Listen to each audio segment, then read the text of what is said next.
Cher public, est-il possible de considérer aujourd'hui, en votre âme et conscience, qu'il y ait eu de tout temps un meilleur régime que la monarchie absolue?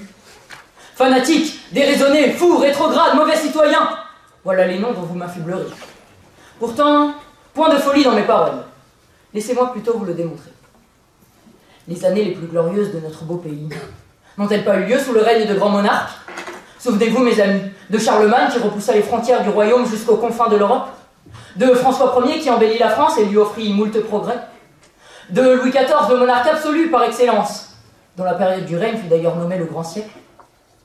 Tout cela n'était dû qu'à une seule chose, le fait qu'un seul homme possède tous les pouvoirs. En effet, les décisions cruciales peuvent être prises rapidement. Au niveau militaire et financier, un large champ d'action est ouvert pour des mesures drastiques et efficaces qui permettent d'agir en conséquence.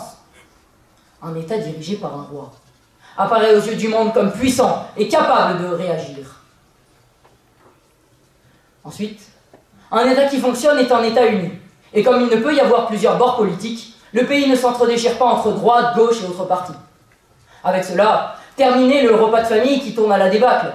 Lancer un vive le roi après le dessert et chacun s'en repart chez soi, joyeusement, satisfait de cette belle entente familiale. Enfin, un peuple voit son roi comme un père. Voyez plutôt la réticence des Français à exécuter Louis XVI pendant près de 4 ans. Un monarque est un véritable symbole sur lequel un peuple se forge fièrement son identité. Et pourtant, la monarchie absolue se présente comme le système le plus inégalitaire et injuste qui soit. Le pouvoir pour un seul homme est une insulte à la logique humaine. Malgré nos différences, nous sommes tous égaux. Nous avons tous la même valeur. Pourquoi un seul d'entre nous aurait-il plus de pouvoir? De cela découlerait en plus des abus terribles.